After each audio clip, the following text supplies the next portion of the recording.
What's going on, guys? I got a question from somebody yesterday saying that he'd been training for a while. He'd been working out, he'd been eating right, he'd been doing this for years, but all of a sudden he's lost his motivation. He doesn't feel like he's worth going to the gym, doesn't feel like he's worth the effort to really look after his diet anymore. And I know that there's a lot of people out there who deal with this.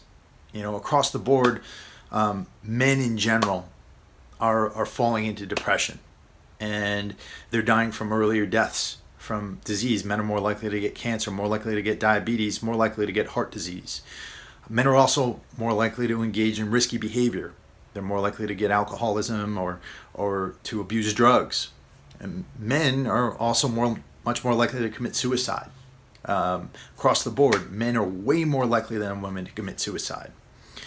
And I think that one of the issues that we face as men is that we look at these as somehow different things, right? A man dies early from heart disease or cancer or diabetes, or a man dies early from drug abuse, or a man dies at his own hand from suicide.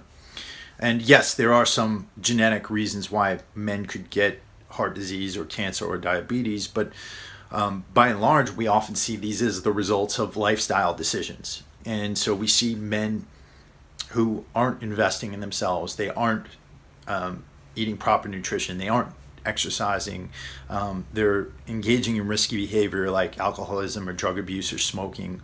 And we see many men who fall into depression and commit suicide. So, in my mind, I look at these as part of a larger issue here, where men have somehow lost their path, where they've no longer found value enough in themselves to invest in themselves, and they've fallen into behaviors that take them down one road or another to an early death. And, it's funny because well, it's not funny at all, but I know what it's like to be in this type of situation where you're in a really dark place, and no matter where you turn, there's a brick wall there staring you right back in the face. And in my own case, and there's been a lot of cases like this for me, at least, a couple of different things helped. A few years ago, when I first started this YouTube channel, I was living out of my car, and I was broke.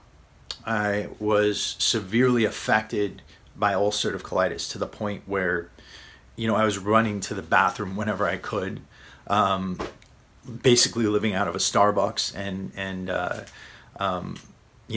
off change that I could find anywhere. And freshly divorced, lost my wife, and was kind of at a new beginning in my life and wondering where to go. And I started this YouTube channel kind of as a way of therapy for me. Therapy in just getting my thoughts out of my head, talking to the camera. And if you look at early videos of me, I think like some of the very early ones, I'm driving around in my car and just talking. And eventually that evolved to me delivering advice, to talking to people, right? To trying to help people. And that eventually evolved to me finding a mission, right? And my mission is to help people to live healthier, to be happier, and to invest in themselves with better nutrition and better fitness. And that gave me purpose. And so I guess what I'm saying here, based off of my own personal experience, is that if you're in this type of space, you really need to find what you can do for others. You really need to find what you can do to help others out. And I know that in so many cases you might think that you might not have anything to offer, but just by virtue of being where you are, having gone through pain, having gone through anguish, having gone through depression, disappointment, that gives you wisdom, that gives you a sense of what life is truly about. You might have to dig down a little bit deep to find it, but it does. And beyond that, when it stops being about you, when you stop seeing the world as conspiring against you, when you stop seeing the world as something that pushes you down, and you start seeing your role in the world as helping other people to climb up that ladder, to climb up that stairwell toward the light, it gives you a new sense of importance. And when you have that sense of importance, things like training, things like taking care of your health, things like taking care of your body and putting yourself on a better path, it becomes no longer about you, and it becomes about your mission and how you become better at your mission. Now, a lot of you might have different missions than I do.